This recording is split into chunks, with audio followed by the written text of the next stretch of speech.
ketika lem terlalu encer dia akan bergelembung ya. Kalau bergelembungnya udah kering, ini sangat susah untuk dibetulkan. Tapi ketika masih basah, ini solusinya adalah dengan seperti ini, dibuka lagi, kemudian nanti kita siram lagi dengan lem yang hangat ya.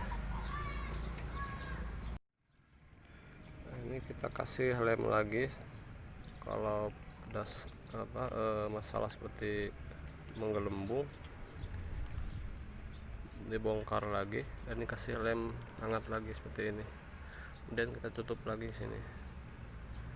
Nah, ini ratakan semuanya.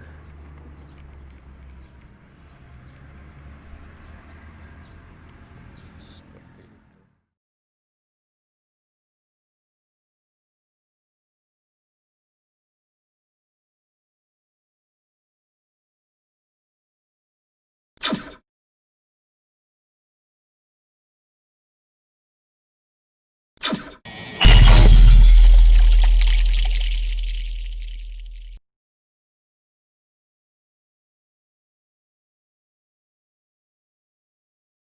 Bismillahirrahmanirrahim. Assalamualaikum warahmatullahi wabarakatuh.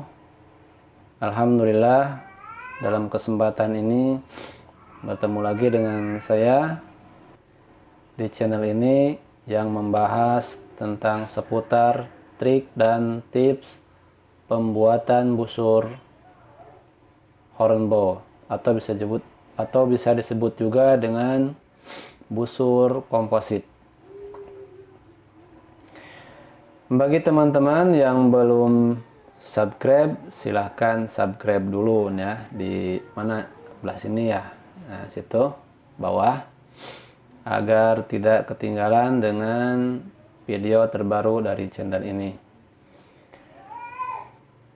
Alhamdulillah, dalam kesempatan ini saya akan melanjutkan progres yang sempat tertunda, yaitu di proses sinewing layer yang kedua ya, yang terakhir itu. Nah, insya Allah dalam kesempatan ini kita akan bahas di layer ketiga. Namun dalam kesempatan ini saya tidak akan lagi menjelaskan bagaimana pemasangan sinewnya, karena memang untuk pembahasan itu sudah dibahas 2 kali, yaitu di layer yang pertama dan juga di layer yang kedua. Namun untuk layer yang ketiga ini saya akan lebih membahas tentang tips saja ya, supaya tidak ada, supaya untuk mengurangi kegagalan ya, karena memang belakangan ini ada beberapa yang mengeluh ada sinewnya yang terangkat, ada yang patah dan lain sebagainya. Nah, di pembahasan yang ketiga ini insya Allah akan saya bahas ya. Tipsnya seperti apa?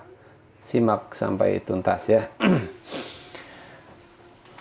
Oke, yang pertama, sebelum kita memasang layar yang ketiga, karena memang prinsipnya sama ya seperti layar yang ke-1 dan yang kedua untuk pemasangannya.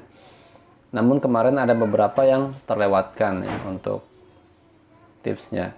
Nah, sekarang ini yang pertama, yaitu kita siapkan dulu lemnya yang kental ya.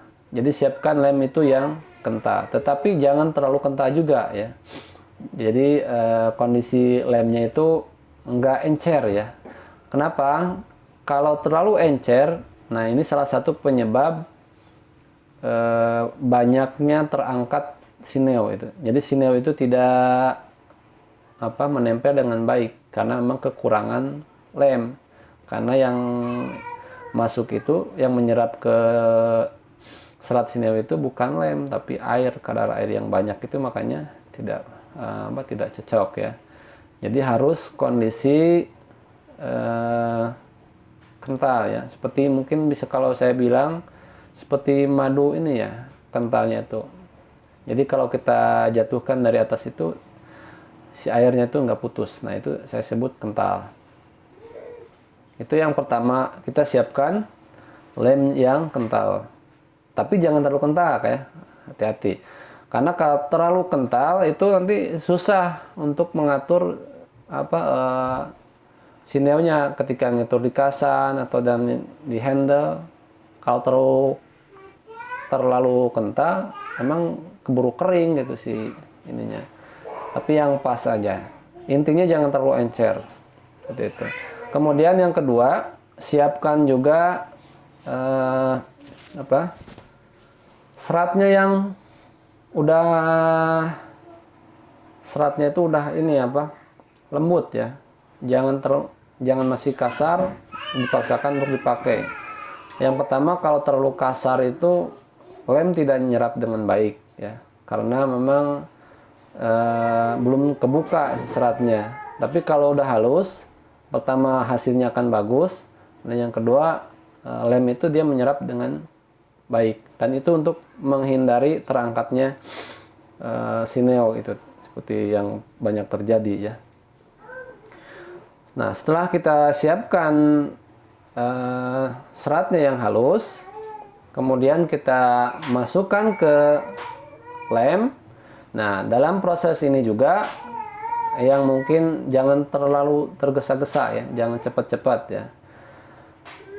Dalam mengaduk disebutnya mencelup serat sineo ke lemnya itu harus benar-benar tercampur dengan lem, itu harus merata ya.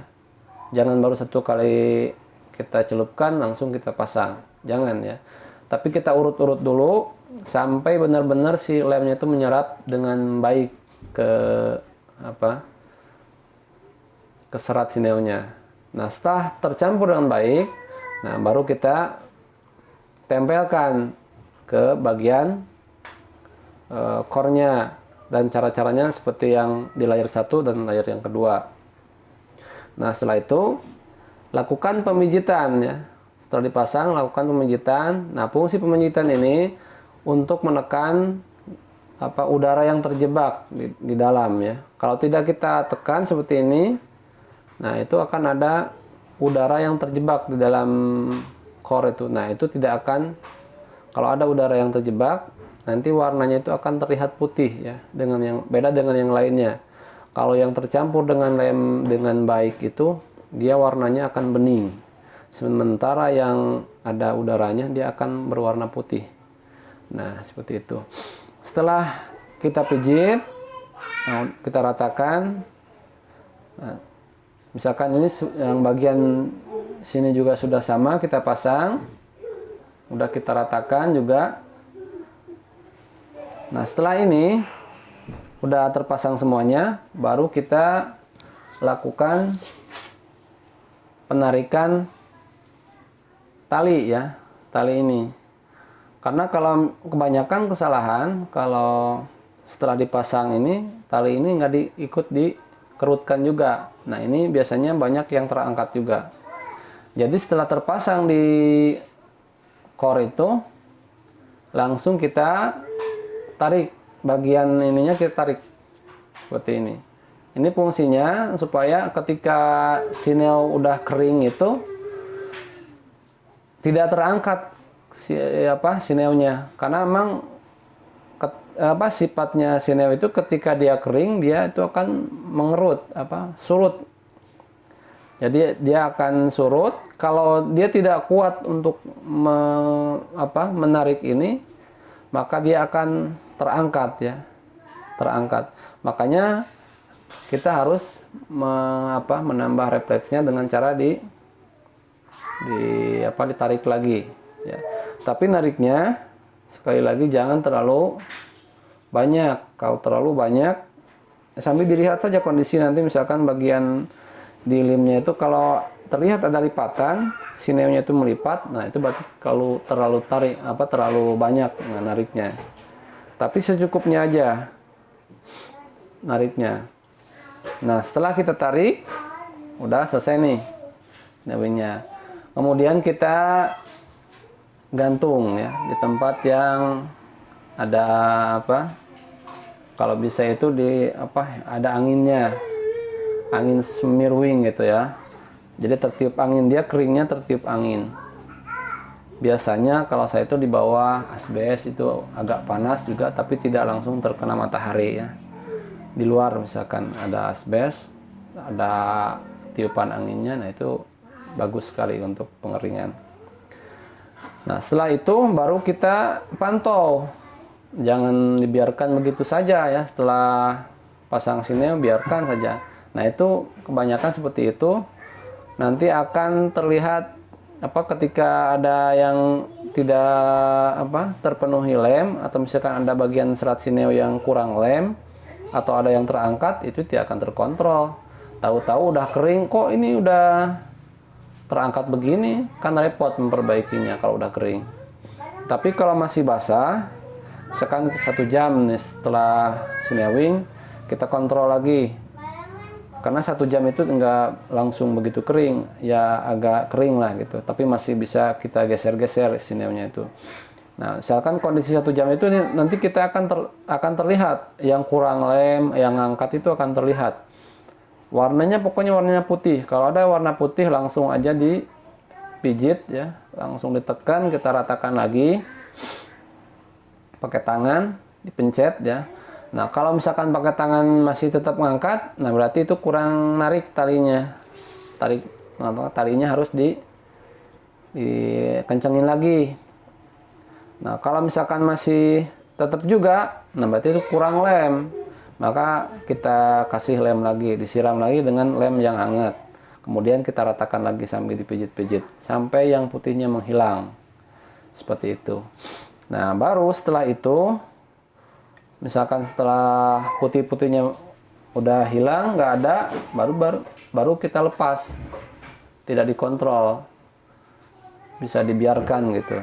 Tapi kalau misalkan kondisi masih basah, kemudian kita lepas, nggak kita kontrol, itu kemungkinan nanti pas ada yang ngangkat itu sangat berisiko. Karena kalau ketahuannya udah kering, itu repot sekali. Kalau misalkan bagaimana kalau udah terlanjur kering ketahuannya? Nah biasanya saya kalau udah kering seperti itu, saya keruk-keruk lagi pakai gergaji ya biasanya. Kemudian saya guyur lagi pakai air panas supaya lembek lagi. Nah setelah udah lembek baru kita guyur lagi pakai lem yang hangat, yang kental. Kita masukin ke situ terus sampai pijit-pijit merata sampai yang putihnya itu hilang. Nah seperti itu. Nah itu adalah tipsnya ya, supaya nanti pas pemasangan sineo itu tidak terangkat. Nah, mudah-mudahan dengan tips yang sederhana ini bisa membantu teman-teman yang baru memulai atau misalkan yang sudah lama memulai juga tetapi masih gagal. Silakan dicoba dengan cara seperti itu. Mudah-mudahan bisa membantu ya. Dan bagi teman-teman yang masih belum praktek, saya ingatkan sekarang mulai saatnya untuk mengumpulkan bahan dan mulai praktek ya. Karena membuat busur itu tidak hanya mengumpulkan ilmu saja ya, tapi harus langsung praktek. Karena dengan praktek itu kita akan ketahuan. Kalau gagal nanti tahu kurangnya di mana ya. Tapi kalau tidak praktek-praktek ya kita nggak punya busur lah ya, kecuali beli ya. Nah seperti itu ya. Mungkin untuk tahap selanjutnya setelah pemasangan sineo ini beres ya, saya anggap beres lah ya untuk pembahasan sinewing layar ketiga, atau misalkan ada juga nanti bisa tambah lagi kalau mau layar keempat, kelima, dan seterusnya mungkin kalau mau gitu, tergantung kebutuhan ya, busurnya seperti apa, segede apa. Tentu layarnya juga berbeda lagi. Tapi misalkan standarnya ya 3 layar itu dengan ketebalan ya minimal 1 mili ya. Minimal 1 mili itu paling minimal, jadi 3 layar itu sekitar 3 milian. Tapi lebih dari itu pun sebenarnya kalau saya pribadi tidak masalah ya. Selera saja itu, kalau misalkan mau berat atau mau ringan, nah itu pengaturannya nanti di pemasangan sineo. Kalau misalkan terlalu berat, nanti kita tinggal ngurangin aja di tanduk ya, bagian tanduk. Nah itu teman-teman ya untuk pembahasan di layar yang ketiga ini. Mudah-mudahan yang sedang praktek diberikan kemudahan, diberikan kelancaran di dalam membuat busurnya dan segera bisa fungsional. Bagi teman-teman yang kurang paham atau misalkan ada sesuatu yang dipertanyakan atau ada pengalaman atau misalkan ada tambahan, silahkan isi di kolom komentar. Nah, assalamualaikum warahmatullahi wabarakatuh.